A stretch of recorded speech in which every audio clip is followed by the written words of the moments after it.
José Ribeiro presenta el libro Rebobinando.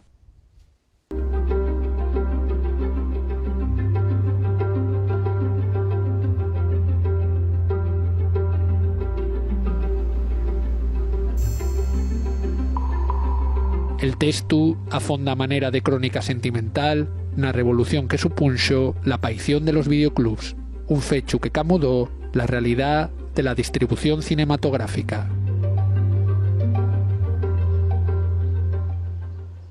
Rebobinando es un libro que nace como extensión o complemento del documental homónimo que realicé en 2017 y que nos habla sobre una revolución como la que supuso la llegada del formato doméstico a las casas, ¿no? Y lo que supuso tanto para la industria como para los espectadores, ¿no? Entonces, este libro nos habla un poquitín sobre, o intenta, digamos, en cierto modo desmitificar un poquitín esa imagen que tenemos idealizada en muchos aspectos a la hora de hablar sobre películas de aquella época, de los años 80 y demás, que evidentemente fueron muy importantes para la industria y para todo el mundo, pero había mucho más cine además de los grandes éxitos, ¿no? Entonces ahí me gusta ahondar también en aquellas estanterías que no eran solamente las de novedades de los videoclubs, para ofrecer esa imagen nostálgica pero muy divertida a toda la gente que vivió aquella época.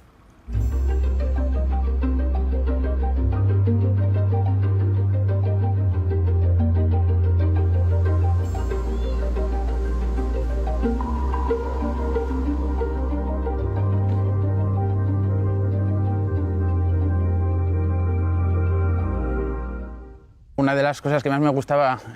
como aficionado cuando iba a los videoclubs era bucear entre las estanterías en las que no solamente me podía encontrar novedades, sino me encontraba muchos otros títulos que, gracias a esta revolución que supuso el mundo del formato doméstico, vieron cómo encontraban una ventana de distribución que antes no tenían, ¿no? Por ejemplo, pues muchas películas de cine independiente que se convirtieron en clásicos de culto en todo el mundo, o películas que lo mismo, se convirtieron en grandes títulos y que de otra manera jamás hubiesen podido llegar a nosotros si no hubiese sido por todo esto, además de muchos clásicos que también se podía rescatar gracias a los videoclubs, ¿no? Entonces se va estructurando en géneros, digamos, como todos los que nos podíamos encontrar en los videoclubs, y hay muchos otros temas que también eran muy importantes, ¿no? Como temas de las carátulas, que hacían que te llevases una película o no a tu casa, aunque las había muy tramposas y te ofrecían, por ejemplo, un actor que no aparecía luego en la película, también las falsas secuelas, las explotaciones, el cine erótico, se habla un poquitín de todo, y también tenemos pues muchas entrevistas o anécdotas de actores y actrices que habían participado en el documental y nos hablan un poco de cómo eran aquellas producciones.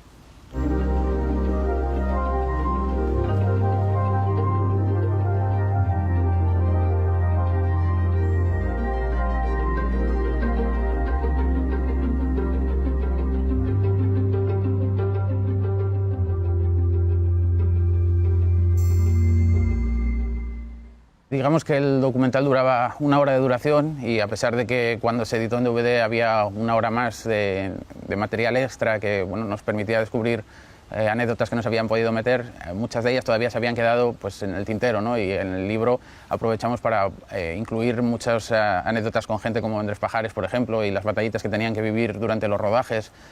porque a lo mejor se les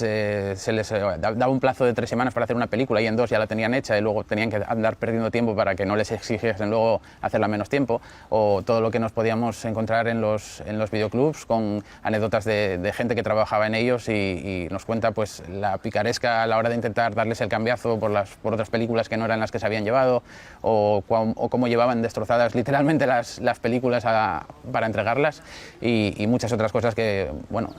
reflejan un poco cómo funcionaba aquella manera de consumir cine en aquella época.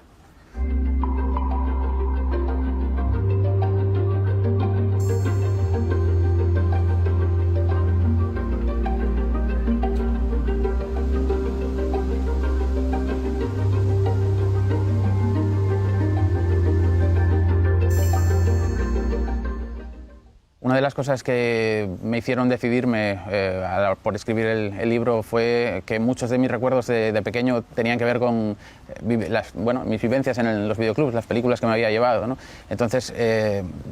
como la mayor parte de las veces que vemos a gente hablando de estas cosas, habla de las grandes películas que todos conocemos, siempre son las mismas, me gustaría también remarcar otras películas que supusieron muchas cosas, tanto para mí como para mucha otra gente, y que en cierto modo sirva para recordar películas que ya tenía olvidadas la gente, ¿no? Como algunas que te puedan hacer esbozar una sonrisa al encontrarte con la carátula, o encontrarte un comentario de una película que creías que la habías soñado, ¿no? Y que no la habías vuelto a ver porque era una película que solamente se distribuyó en vídeo y no tuvo más vida comercial más allá de eso. Entonces también quise andar en muchas de estas producciones, especialmente enfocadas solo para su distribución en vídeo, ¿no? Que no se han vuelto a editar en más formatos, y es una pena porque se han quedado ahí en el olvido también.